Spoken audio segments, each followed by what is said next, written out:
is December 1st, which means that Christmas is right around the corner, and according to the FDA, calories do not count this month. So today we are going to be making these gorgeous, chewy, spiced ginger cookies. They're absolutely perfect for this time of year, and they are full of warm, delicious spices and ginger flavor. And ginger is full of antiviral and antibacterial properties. So if you care about your health as much as I do, and you want to learn how to make these cookies, keep watching.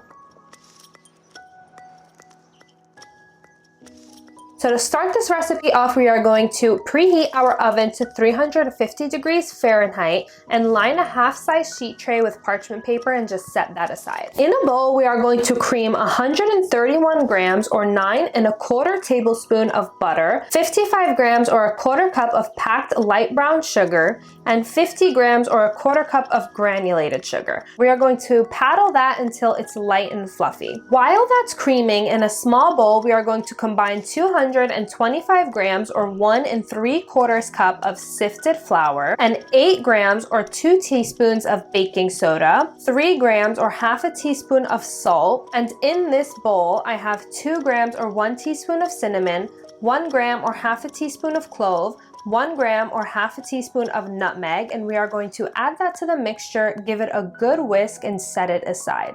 Now back in our mixer, we are going to add 90 grams or 4 tablespoons of molasses. Paddle that until all of the molasses is combined, and then we are going to add 50 grams or 1 large egg.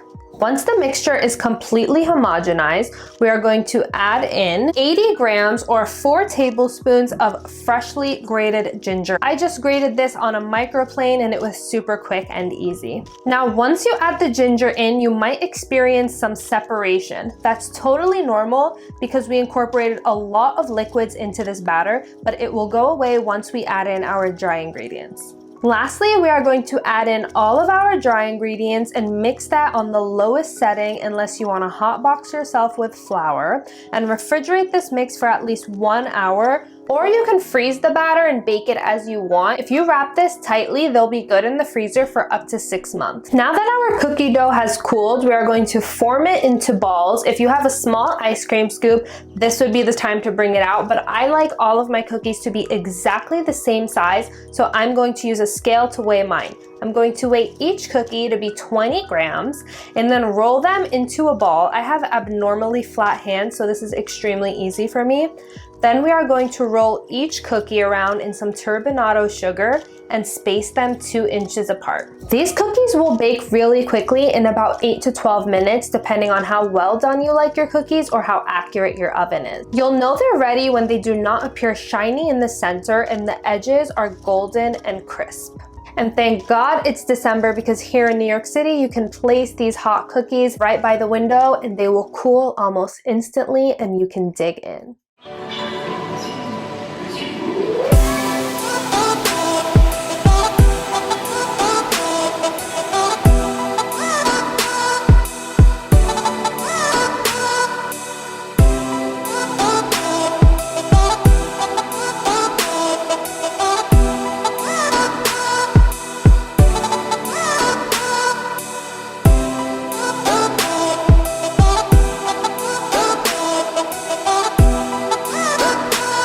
Okay, you guys, that is it for today's recipe. I hope that you guys enjoyed this one. These cookies are so delicious and perfect for this time of year, and seriously, so easy to make. Anyone can make this recipe and it will literally take you 5 minutes to complete. The perfect cookie is so personalized and unique to every person. The perfect cookie for me is a thin and chewy center with crispy, buttery edges, and this cookie achieves that. Like I said, it's absolutely perfect for the winter, and the aroma of all of those warm spices will engulf your home. You can bake some for gift baskets or just to have a sweet treat around the house, but regardless what you do, everyone will love these cookies. So comment below what your favorite cookie is, and I will see you guys in the next video. Bye! Can you hear the crunch?